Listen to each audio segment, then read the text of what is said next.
ఆ ఊళ్ళో శారద మరియు ప్రసాదుల కుటుంబం అంటే తెలియని వారు లేరు. ఎందుకంటే వారు ఆ ఊరికే మోతుబరులు, ఎంతో ధనవంతులు. ప్రసాద్కి ఎంతో సౌమ్యుడు అనే పేరుంటే ఆయన భార్య శారదకు మాత్రం అహంకారి, గయ్యాలి అనే పేరుంది. డబ్బుందనే గర్వం ఆమె నరానా జీర్ణించుకుపోయింది. వారి ఏకైక కొడుకు రమేష్.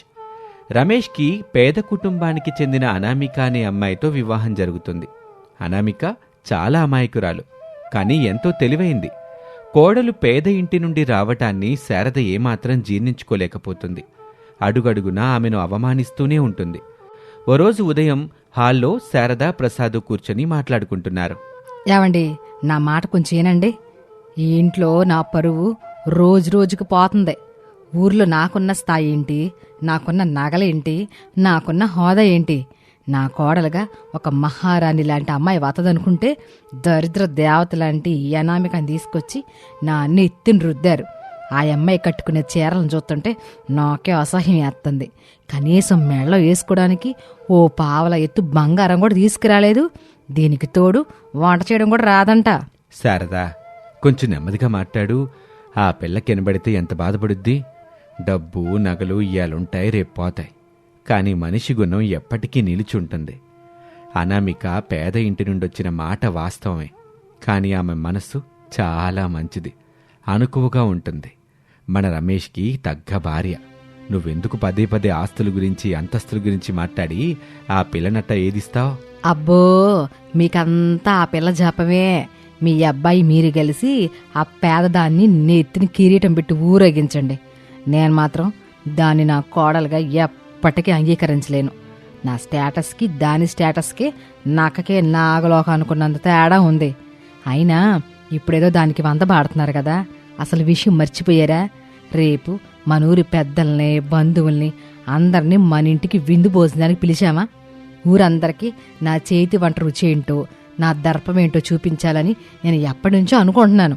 ఆ బాధ్యత ఈ పేద కోళ్ళకిద్దామంటారా? ఇస్తే పొరువు బజాన పడ్డం ఖాయం.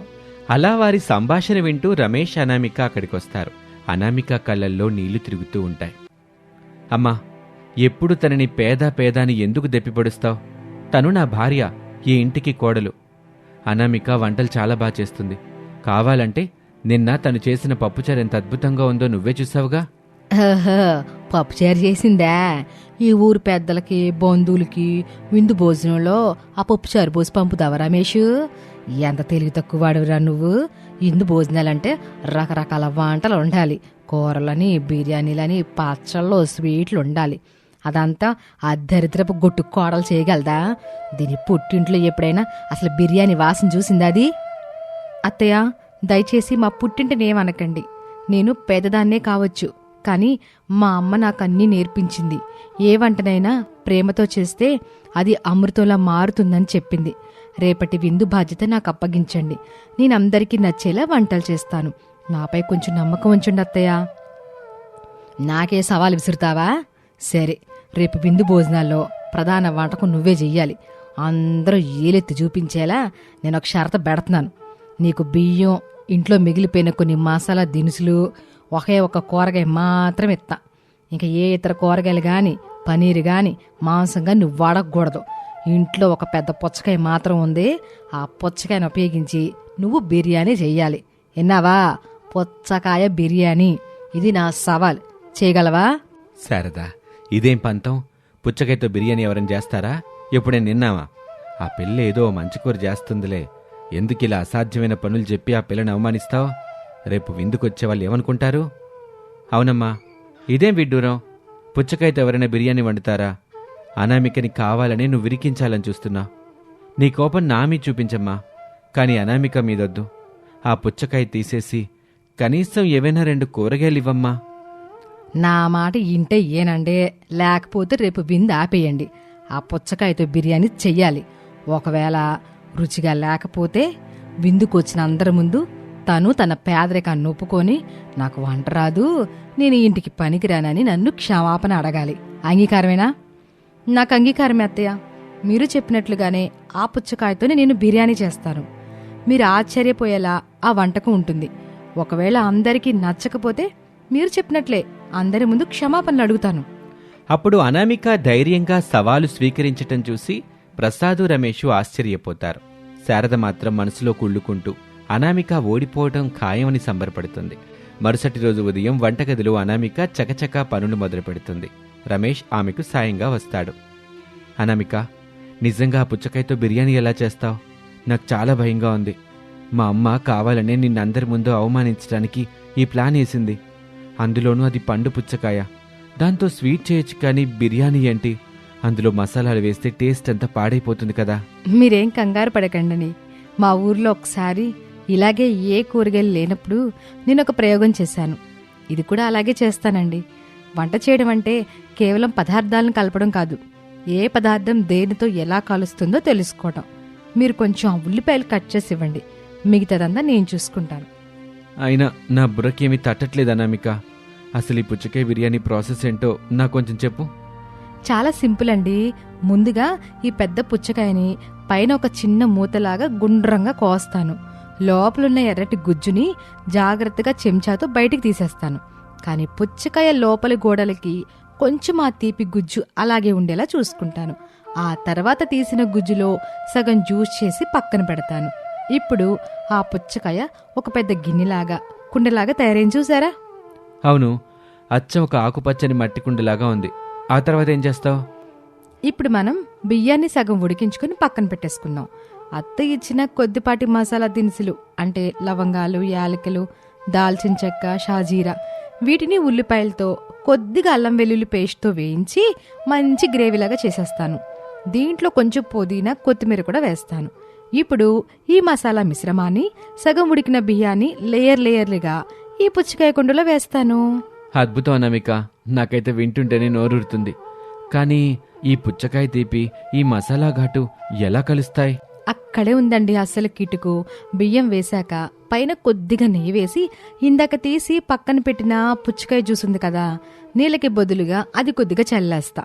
ఆ తర్వాత పుచ్చకాయ మూత పైన పెట్టి గోధుమ పిండితో గాలి బయటికి వెళ్లకుండా దమ్ చేసేస్తా.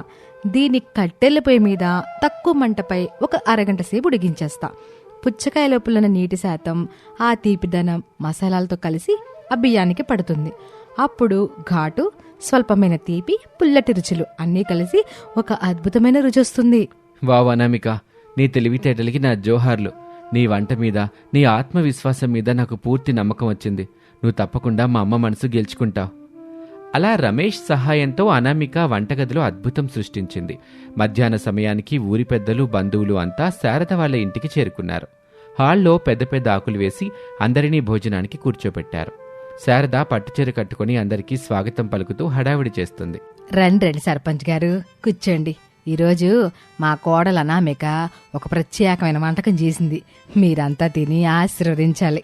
అలా అని శారద తన మనసులో, దీని పరువు తీయకపోతే నా పేరు శారద కాదు, ఏ గడ్డుండిందో ఏంటో. అవునా శారదమ్మా, మీ కోడలు చాలా గుణవంతురాలని ఊర్లో అంతా అనుకుంటున్నారు. ఈరోజు ఆమె చేతి వంట తినే అదృష్టం కూడా దక్కింది మాకు. ఇంతకీ ఆ స్పెషల్ వంటకం ఏంటి? అదేంటో నేను చెప్పడం కంటే మీరే రుచి చూస్తే బాగుంటది. అనామిక, ఏదా వంటకం తీసుకురమ్మా, మన అతిథులు ఎదురు చూస్తున్నారు. అలా అనుకుంటూ ఉండగానే అనామిక చేతిలో ఒక పెద్ద పళ్ళెంతో హాల్లోకొస్తుంది. ఆ పళ్ళెంలో ఒక పెద్ద పుచ్చకాయ ఉంది. దాని చుట్టూ పుదీనా ఆకులతో అందంగా అలంకరించి ఉంది. అందరూ ఆశ్చర్యంగా ఆ పుచ్చకాయ వైపే చూస్తున్నారు. అప్పుడు బంధువు కాంతారావు ఇలా అంటాడు.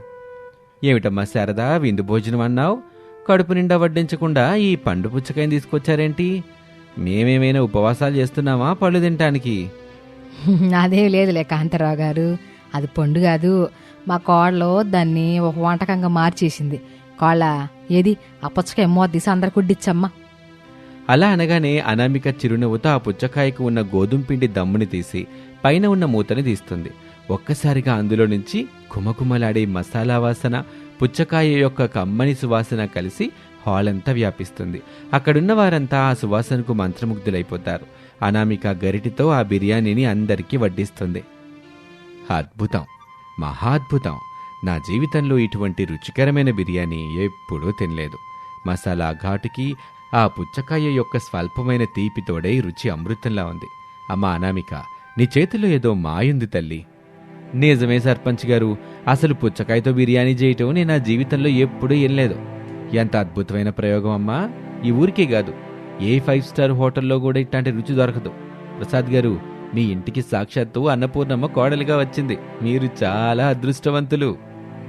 అంతా దేవుడిదే కాంతారావు గారు. నా కోడలు ఎప్పుడు ఇలాగే ప్రేమతో వంట చేస్తుంది, అందుకే ఇంత రుచి. ఆ సమయంలో అందరూ అనామికని ఆకాశానికి ఎత్తుతూ పొగుడుతుంటే శారద ముఖంలో రంగులు మారుతున్నాయి. ఆమెకి ఏం మాట్లాడాలో అర్థం కావటం లేదు. తన కళ్ళ ముందే తన కోడలికి ఇంతటి ప్రశంసలు రావటం ఆమె ఊహించలేదు. అమ్మా, అందరూ తిని ఎంతో మెచ్చుకుంటున్నారు. నువ్వు కూడా ఒకసారి రుచి చూసి నీ సవాల్లో ఎవరు గెలిచారో ఎవరు ఓడారో నువ్వే నిర్ణయించు. అది వినగానే శారద లోపల ఉన్న ఈగోని అణుచుకుంటూ కొంచెం బిర్యానీ నోట్లో పెట్టుకుంటుంది. రుచి చూసిన వెంటనే ఆమె కళ్ళల్లో నీళ్లు తిరుగుతాయి. ఆ రుచి ఆమెకి ఒక కొత్త ప్రపంచాన్ని పరిచయం చేసినట్లు అనిపిస్తుంది. ఏంటత్తయ్య, రుచి లేదా? నేనేదైనా తప్పు చేసుంటే క్షమించండి. నేను మీరు చెప్పినట్లుగానే కేవలం పుచ్చకాయ మసాలాలు మాత్రమే వాడానత్తయ్య. అనామేక, నన్ను క్షమించమ్మా. నేను నీ పేదరికాన్ని చూసి ఎంతో అవమానించాను. డబ్బు నగలుంటేనే మనుషులకి విలువ అనుకున్నా. కానీ నీ సంస్కారం, నీ వినయం, నీ తెలివితేటల ముందు నా డబ్బంతా దిగదూడిపోయినని ఇవాళ అర్థమైందమ్మా. ఏమీ లేని వంటగదిలో కేవలం ఒక పుచ్చకాయతో తియ్యటి అద్భుతాన్ని సృష్టించావు చూడు.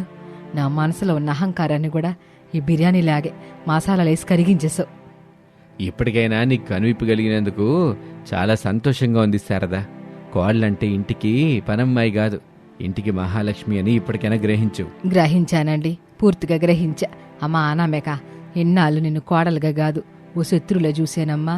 కానీ నువ్వు నా పరువు తీయకుండా ఊరందరి ముందు నా పరువును ఆకాశానికి ఎత్తావు. ఈ పుచ్చకాయ బిర్యానీ వంటకం కాదు తల్లి, నాలో నా అజ్ఞానాన్ని పోగొట్టిన ఒక ఔషధం. ఇక నుంచి నువ్వు నా కోడలువు కాదు, నా కన్ను కూతురువి. అత్తయ్య, మీరు నన్ను అర్థం చేసుకున్నందుకు నాకు చాలా ఆనందంగా ఉంది. మనసులో ప్రేమ ఉంటే చాలా అత్తయ్య. అది పూల గుడిసైనా పెద్ద భవంతైనా సంతోషానికి ఏ లోటు ఉండదు. చూసారా సర్పంచ్ గారు, మా అనామిక చేసిన పుచ్చకాయ బిర్యానీ కేవలం కడుపునే కాదు, మా అమ్మ మనసును కూడా నింపేసింది. అవును బాబు, ఇదొక అద్భుతమైన రోజు. మీ కుటుంబం ఎప్పుడూ ఇలాగే ఆనందంగా కలిసిమెలిసి ఉండాలని మనస్ఫూర్తిగా ఆశీర్వదిస్తున్నాను. అనామిక, నువ్వు మా ఊరికి ఆదర్శంగా నిలిచావు తల్లి. ఆ రోజు జరిగిన ఆ విందు భోజనం గురించి ఆ ఊరి ప్రజలు ఎన్నో సంవత్సరాల పాటు కథలు కథలుగా చెప్పుకున్నారు. శారద తన అహంకారాన్ని పూర్తిగా వదిలేసి అనామికను అపురూపంగా చూసుకోవటం మొదలుపెట్టింది. అత్తాకోడళ్ల మధ్య ఉన్న ఈ ప్రేమ రోజురోజుకు పెరిగింది. ప్రసాదు, రమేష్లు ఇద్దరూ తమ ఇంట్లో వెల్లివిరుస్తున్న ఆనందాన్ని చూసి మురిసిపోయారు. అనామిక తన తెలివితేటలతో, మంచితనంతో అత్తగారింట్లో శాశ్వతమైన స్థానాన్ని సంపాదించుకుంది. ఇది వాల్టి కథ. మరొక ఆసక్తికర కథలో మళ్ళీ కలుద్దాం. నమస్తే. హలో వ్యూయర్స్, గత కొన్నేళ్లుగా మా ఛానల్ని ఆదరిస్తున్న మీ అందరికీ ప్రత్యేకంగా నా ధన్యవాదాలు. ఇక మీదట ఎటువంటి విరామం లేకుండా మీ అందరికీ కథలందించడానికి మేం సిద్ధంగా ఉన్నాం. ఇంతకు ముందులాగే ఈ అనామిక శారద కుటుంబాన్ని ఆదరిస్తారు కదూ? మేమందించే మంచి మంచి కథలను మీరు మిస్ అవ్వకుండా ఉండాలంటే వెంటనే మా ఛానల్ని సబ్స్క్రైబ్ చేసుకోండి. అనామిక, రమేష్ల పెళ్లి ఘనంగా జరిగింది. అనామిక తల్లి సుశీలమ్మకి తన కూతురంటే ప్రాణం. కూతుర్ని వదిలి ఉండలేక పెళ్లి తర్వాత ఒకరోజు రమేష్తో ఒంటరిగా మాట్లాడాలని పిలుస్తుంది. బాబు రమేషు, నీతో ఒక ముఖ్యమైన విషయం మాట్లాడాలి. నా కూతురు అనామికని నేను ఒక క్షణం కూడా వదిలి ఉండలేను బాబు. మీ అమ్మ వాళ్ళకి ఏదో ఒకటి చెప్పి నువ్వు ఒప్పించు. మీరు మా ఇంటికి ఎల్లరకం వచ్చేలాగా ఏర్పాట్లు చేసుకో బాబు. మీకేమీ తక్కువ కాదు. ఇక్కడ మీరు ఎంతో సుఖంగా ఉండొచ్చు. నా మాట రండి బాబు, మీకు పుణ్యం ఉంటదే. సుశీలమ్మ అలా ప్రాధేయపడ్డం చూసి రమేష్ మనసు కరిగింది. తన అత్తగారికి తన కూతురి మీద ఉన్న ప్రేమను చూసి వెంటనే ఒక నిర్ణయానికి వచ్చాడు. అత్తగారు, మీరు నా మీద అంత నమ్మకం ఉంచినందుకు చాలా సంతోషం. మీరు కంగారు పడకండి. నేనేదో ఒకటి మా అమ్మ వాళ్ళకి చెప్పి ఒప్పిస్తాను. మీ కోరిక ప్రకారమే నేను ఇల్లరికం అల్లుడిగానే ఇక్కడికి తిరిగొస్తాను. ఆ మాట వినగానే సుశీలమ్మ ఆనందానికి అవధుల్లేవు. రమేష్ అత్తగారికిచ్చిన మాట ప్రకారం తన ఊరికి వెళ్లి తన తల్లిదండ్రుల్ని ఒప్పించాడు. ఆ తర్వాత అనామికను తీసుకుని తన అత్తగారింటికి ఇల్లరికం అల్లుడిగా చేరుకున్నాడు. అందరూ చాలా సంతోషంగా ఉన్నారు. ఇలా రోజులు గడుస్తున్నాయి. ఆ సమయంలో రమేష్కి ఉద్యోగం పోయింది. దాంతో తను ఇంట్లో ఏ పని లేకుండా ఖాళీగానే ఉంటున్నాడు. అది గమనించిన అత్తగారు సుశీలమ్మ ఓ రోజు రమేష్ దగ్గరికి వచ్చి మాట్లాడడం మొదలుపెట్టింది. బాబు రమేష్, నీకు ఉద్యోగం కూడా పోయింది కదా, ఇప్పుడు ఇంట్లో ఖాళీగానే ఉంటున్నావు కదా, కొంచెం ఇంటి పనుల్లో అనామికకి సహాయం చేస్తే తను హాయిగా వెళ్ళి ఉద్యోగం చేసుకుంటుంది కదా బాబు. మన కోసం తను పొద్దున్నే లేచి అన్ని పనులు చేస్తుంది. నా చూస్తేనేమో పని చేయడానికి ఒంట్లో సరిగా లేదు. నీకు మళ్ళీ ఉద్యోగం వచ్చిందాక నువ్వే కొంచెం అర్థం చేసుకో బాబు. సరే అత్తగారు, అలాగే చేస్తాను. అప్పట్నుంచి రమేష్ ఇంటి పనులన్నీ తనే చూసుకుంటున్నాడు. అది చూసి అత్తగారు సుశీలమ్మ చాలా సంతోషపడింది. కానీ రోజురోజుకి ఆమె ప్రవర్తనలో చాలా మార్పు వచ్చింది. ఇంటి పనులు చేస్తున్నాడన్న చులకనతో ఆమె రమేష్ని నానా మాటలు అంటూ ఉండేది. ఓ రోజు ఆమె అలా అనటం గమనించిన అనామిక తన తల్లిని, భర్తను నిలదీసింది. అమ్మా, నా భర్తని ఎందుకు నువ్వలా మాట్లాడుతున్నావు? ఆయన ఇక్కడేం పనోడు కాదు. ఆ తర్వాత అనామిక తన భర్త వైపు తిరిగి, ఏవండి, మీరు మా అమ్మ చెప్పిన ప్రతిదీ ఎందుకు వింటున్నారండి? ఆమె మిమ్మల్ని తక్కువ చేసి మాట్లాడుతుంటే మీరు మౌనంగా ఎందుకు పనులు చేస్తున్నారు? ఇందులో తప్పే ఉంది అనామిక. మన పని మనం చేసుకోవడంలో తప్పే ఉంది చెప్పు. అత్తగారేమీ నన్ను ఇబ్బంది పెట్టట్లేదు. నేను మన ఇంటి కోసమే కదా కష్టపడుతున్నాను. ఏవండి, మా అమ్మ సంగతి నాకు బాగా తెలుసు. మా అమ్మ లాభం లేకుండా ఏ పని చేయదు. మిమ్మల్ని ఇల్లరికం తీసుకొచ్చింది, అంతవరకు బానే ఉంది. కొన్ని రోజులు మిమ్మల్ని బాగా చూసుకుంది, అది కూడా బాగుంది. కానీ ఇప్పుడు మీకు ఉద్యోగం లేదని పని మనిషిగా అనిపిస్తుంది. ఆ పనులన్నీ మీ చేత చేయిస్తుంది. అది మీకు అర్థం అవుతుందా? అనామిక, నీకేమైనా పిచ్చి పట్టిందా? ఎందుకు అలా మాట్లాడుతున్నావు? అల్లుడు గారిని నేను తక్కువ చేసి ఎందుకు చూస్తాను? ఉద్యోగం లేక ఖాళీగా ఉంటే దిగులు పడతారని ఏదో ఒక పనిలో ఉంచుతున్నానంతే. అవునమ్మా, మరి పని మనిషిని ఎందుకు మానిపించేశావు? అల్లుడిని పనాళ్ళలో చూడ్డం నీకు అలవాటైపోయింది. ఆయన మంచితనాన్ని నువ్వు వాడుకుంటున్నావు. అనామిక, ఈ ఇంట్లో ఉండాలంటే నా పద్ధతుల్లో ఉండాలి. ఇల్లరికం వచ్చాక ఇంటి బాధ్యత పంచుకోవడంలో తప్పులేదు. చదువుకున్నాడు నెత్తిన పెట్టుకుంటే ఇప్పుడు పని చేయమంటే అది తక్కువైపోయిందా? పద్ధతి అంటే పని వాళ్ళ చూడడం కాదమ్మా. ఏమండి, ఇప్పటికైనా మీకు అర్థమవుతుందా? మా అమ్మ మిమ్మల్ని కేవలం ఒక ఫ్రీ పని మనిషిలా చూస్తుంది. మీకు ఆత్మగౌరవం ఉంటే ఇప్పుడే పనులన్నీ ఆపేయండి. తల్లి కూతుళ్ల మధ్య మాటామాటా పెరిగి పెద్ద వాదనే మొదలైంది. రమేష్ ఇద్దరి మధ్య నలిగిపోతూ మౌనంగా నిలబడిపోయాడు. ఏంటి అల్లుడు గారు అట్ట మౌనంగా ఉండిపోయారు? మీకు అర్థమవుతుంది కదా ఇక్కడ ఏం జరుగుతుందో. మా అమ్మాయి నా మీద అరుస్తూ అలా మాట్లాడుతూ ఉంటే మీరు పట్టించుకోరేంటి? నోరు మెదపరేంటి? అమ్మా, ఇక చాలు, ఆపు నీ కపట నాటకాలు. నా దగ్గర ఈ నాటకాలు చెయ్యొద్దు. నిన్ను నమ్మి నీ మీద ప్రేమతో ఇక్కడికొచ్చి నా భర్తని నువ్వు ఎంతలా అవమానించావో నా కళ్ళతో చూశాను. ఆయన మౌనం నీకు చులకనగా అనిపించొచ్చు, కానీ నాకది ఆయన సంస్కారంలా కనిపిస్తోంది. చూడనామిక, ఇల్లరికం వచ్చాక నా మాట నాల్సిందే. ఈ ఆస్తి నాది, ఈ ఇల్లు నాది.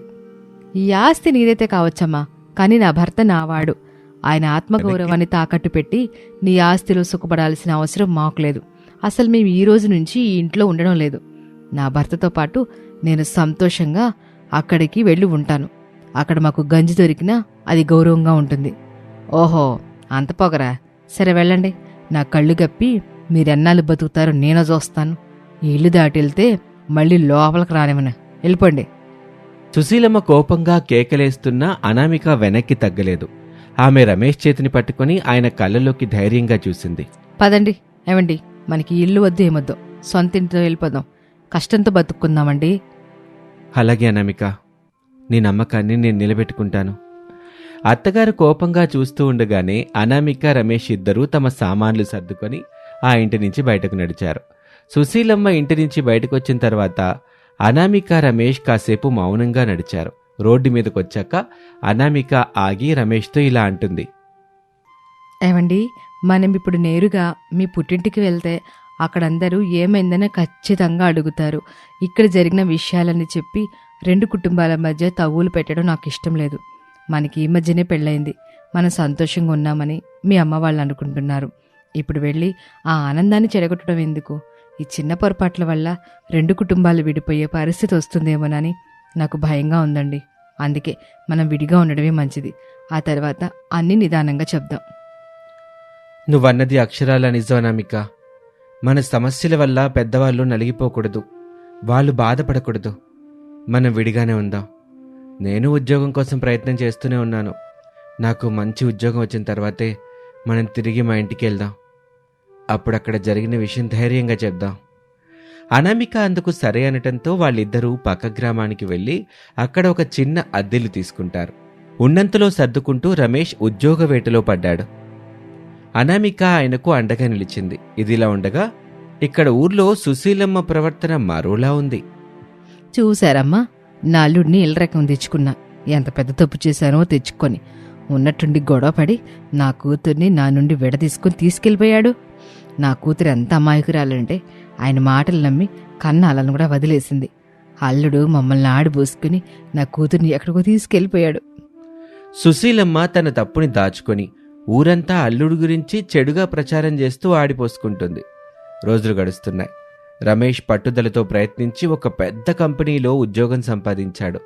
నెలకు 2 లక్షల రూపాయల జీతం అని తెలియగానే ఆనందంతో అనామిక దగ్గరికి పరిగెత్తాడు. అనామిక, నాకు ఉద్యోగం వచ్చింది. నెలకి 2 లక్షల జీతం. మన కష్టాలు తీరిపోయాయి. ఏమండి, ఎంత మంచి వార్త చెప్పారు. ఈ సంతోషాన్ని మన మొదట అత్తయ్య మావేళ్ళతో పంచుకుందాం. అక్కడ జరిగిన విషయం అంతా వాళ్ళకి చెప్పి ఆ తర్వాత మా అమ్మ దగ్గరికి వెళ్ళి ఆమెకి బుద్ధొచ్చేలా చెప్దాం. నువ్వే చెప్తే అదే అనామిక. నువ్వు నా కోసం ఎంతో త్యాగం చేశావు. నువ్వేం చేసినా నేను వద్దు అన్ను. ఇద్దరూ కలిసి రమేష్ వాళ్ళ ఇంటికి వెళ్లారు. అక్కడ అందరికీ స్వీట్లు పంచి ఇన్నాళ్ళు తాము పడ్డ కష్టం గురించి వివరంగా చెప్పారు. సుశీలమ్మ పెట్టిన ఇబ్బందులన్నీ వివరించారు. ఏంటమ్మా ఇది? ఎంత జరిగితే మాకు ఒక్క మాట చెప్పలేదు. రోజు ఫోన్లో మాట్లాడుతూనే ఉన్నారుగా, ఎందుకు దాచారు? ఆ మాటలు ఏంటంటే మాకు బాధగా ఉంది. ఎందుకులే అని చెప్పలేదు అత్తయ్య. ఇలాంటి చిన్న చిన్న విషయాలు చెప్పి మీ మనసు పాడు చేయడం అని చెప్పలేదు. ఇప్పుడు మేము సంతోషంగా ఉన్నాం. రమేష్ గారికి మంచి ఉద్యోగం వచ్చింది. అందుకే ఇప్పుడు ధైర్యంగా చెప్తున్నాను. మా అమ్మకి బుద్ధి చెప్పడానికి ఇప్పుడు వెళ్తున్నాం. సరేనమ్మా, జాగ్రత్తగా వెళ్ళరండి. ఆ దేవుని దేవళ్ళ అంతా మంచి జరుగుద్ది. అనామిక, రమేష్ ఇద్దరూ కలిసి సుశీలమ్మ ఇంటికి వెళ్లారు. అక్కడ సుశీలమ్మ ఇంకా తన పాత గర్వంతో చుట్టుపక్కల వాళ్లతో అల్లుని తిడుతూ కూర్చొని ఉంది. వాళ్ళిద్దరిని చూడగానే మళ్లీ ఎగతాళిగా మాట్లాడడం మొదలుపెట్టింది. ఓహో, వచ్చారా? ఏంటి, బయట తిండి దొరక్క మళ్ళీ ఇళ్ళ రకం వద్దామని ప్లాన్ వేసి వచ్చారా? ఎక్కడేం బొప్పులుడకో. ఆపమ్మా, నీ నాటకాలు ఇక చాలు. నువ్వు ఊరంతా నా భర్త గురించి అబద్ధాలు ప్రచారం చేస్తున్నావని నాకు తెలుసు. ఇల్లరికం వస్తే పనివాళ్ళ చూడాలని అనుకున్న నీకు ఇదిగో సమాధానం. నా భర్తకి నెలకి 2 లక్షల జీతంతో ఉద్యోగం వచ్చింది. 2 లక్షలా? బాబు రమేష్, నిజంగానా? ఇప్పుడు బాబు అంటున్నావమ్మా? ఉద్యోగం లేనప్పుడు పని మనిషిని చేసేసి నా భర్తతో గిన్నెలు కడిగించావు. అప్పుడు గుర్తు రాలేదా ఆయన అల్లుడని? కేవలం ఒక ఫ్రీ పని మనిషి దొరికాడని మమ్మల్ని ఎల్లరికంగా పిలిచావు కదా. ఇప్పుడు చూడు, నీ ఆస్తి కంటే నా భర్త సంపాదన, ఆయన గౌరవం చాలా పెద్దవి. అనామిక ఆవేశంగా మాట్లాడుతుంటే చుట్టుపక్కల వాళ్ళంతా సుశీలమ్మ వైపు చీత్కారంగా చూడ్డం మొదలుపెట్టారు. సుశీలమ్మకు అసలు నిజం అర్థమై నిలువున నీరైపోయింది. మా అత్తయ్య మామేలు ఎంతో సంస్కారం ఉన్నవారు కనుక మమ్మల్ని ప్రేమగా ఆదరిస్తారు. కాని నువ్వు మాత్రం సొంత కూతురి కాపురం కంటే నీ లాభమే చూసుకున్నావు.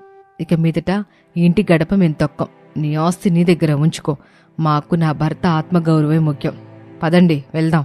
సుశీలమ్మ, అనామిక ఆగు తల్లి, నన్ను క్షమించి రమేష్ అంటూ ప్రాధేయపడుతున్నా అనామిక వెనక్కి తిరిగి చూడకుండా రమేష్ చేయి పట్టుకుని గర్వంగా ఆ ఇంటి నుంచి బయటకు నడిచింది.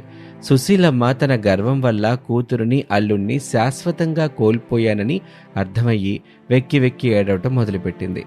అనామిక, రమేష్లు వెళ్ళిపోయాక సుశీలమ్మ పడుతున్న బాధని చూసి చుట్టుపక్కల వారు కొందరు ఓదార్చారు. కానీ మరికొందరు మాత్రం ఆమె చుట్టుపక్కల వారి తప్పుని ఎత్తి చూపారు. సుశీలమ్మ, నీ అల్లుడు గురించి చుట్టుపక్కల రోజుల్లో ఎన్నుని మాటలు చెప్పేశావు. నీకు కొంచెం కూడా బుద్ధి లేదు. ఇప్పుడు చూసావా వాళ్ళకెట బుద్ధి చెప్పారు. వయసు పెరిగినంత మాత్రాన్ని సరిపో సుశీలమ్మ. ఎవరితో ఏం మాట్లాడుతున్నావో కూడా తెలుసుకోవద్దు. నీ అహంకారమే ఈ రోజు నిన్ను ఒంటరినే చేసేసింది. ఆ మాటలతో సుశీలమ్మ మరింత కుంగిపోయింది. తన తప్పు తెలుసుకొని ఎప్పటికైనా వాళ్ళు తిరిగొస్తారన్న నమ్మకంతో రోజులు లెక్క పెడుతూ జీవించసాగింది. కొన్ని రోజులు గడిచాక ఓ రోజు అనామిక తన తల్లి దగ్గరికి వచ్చింది. సుశీలమ్మ కూతుర్ని చూడగానే ఏడుస్తూ క్షమాపణలు చెప్పటం మొదలుపెట్టింది. అనామిక, నన్ను క్షమించి తల్లి. నేను చాలా పెద్ద తప్పు చేశాను. అమ్మా, నేను నా అంతటా నేనుగా ఇక్కడికి రాలేదు. మీ అల్లుడు గారే నన్ను బలవంతంగా ఇక్కడికి పంపించారు కనుక వచ్చాను. నిజం చెప్పాలంటే నిన్ను చూడడం నాకు అసలు ఇష్టం లేదమ్మా. ఆయన మంచి మనసు నీకు అర్థం అవ్వాలని, ఆయన గౌరవం ఏంటో నీకు తెలియాలని మళ్ళీ వచ్చాను. తప్పైపోయింది తల్లి. అల్లుడు గారికి కూడా క్షమాపణ చెప్పుకుంటా. నన్ను ఒకసారి ఆయన దగ్గర తీసుకెళ్ళమ్మా. అనామిక సరేనని తన తల్లిని రమేష్ దగ్గరకు తీసుకువెళ్ళింది. సుశీలమ్మ రమేష్ని చూడగానే కన్నీళ్లతో క్షమాపణ కోరింది. బాబు రమేష్, నన్ను క్షమించు. నీ విలువ తెలియక నేను చాలా మాటలు అన్నాను. ఇలా రకం అని నిన్ను తక్కువ చేసి చూసా. నా తప్పు తెలుసుకున్నాను బాబు. పర్లేదు అత్తయ్య గారు, జరిగిందంతా వదిలేయండి. మనం ఎప్పుడూ సంతోషంగా ఉండటమే కావాలి. నా మనసులో మీ మీద ఎలాంటి కోపమూ లేదు. బాబు, ఇప్పటికైనా మీరు తిరిగి మన ఇంటికి వస్తారా? మనం కలిసి ఉండొచ్చు కదా. అత్తయ్య గారు, ఇల్లరికం అల్లుడిగా అయితే నేను ఎప్పటికీ తిరిగి రాను. కానీ మీ అల్లుడిగా మాత్రం వచ్చి మీ కష్ట సుఖాలు చూసుకుంటాను. మేము ఇక్కడ సంతోషంగానే ఉన్నాం. మీకు ఏదైనా అవసరం ఉంటే ఖచ్చితంగా మేము అక్కడికే వస్తాం. రమేష్ తీసుకున్న నిర్ణయానికి సుశీలమ్మ తల ఊపింది. అల్లుడి ఆత్మగౌరవాన్ని గౌరవిస్తూనే ఆయన చూపిన ఆదరణకు ఆమె మనసు నిండిపోయింది. అలా రెండు కుటుంబాల మధ్య విభేదాలు తొలగిపోయి అందరూ సంతోషంగా ఉండటం మొదలుపెట్టారు. ఇది వాళ్ళ కథ. మరొక ఆసక్తికర కథలో మళ్ళీ కలుద్దాం. నమస్తే.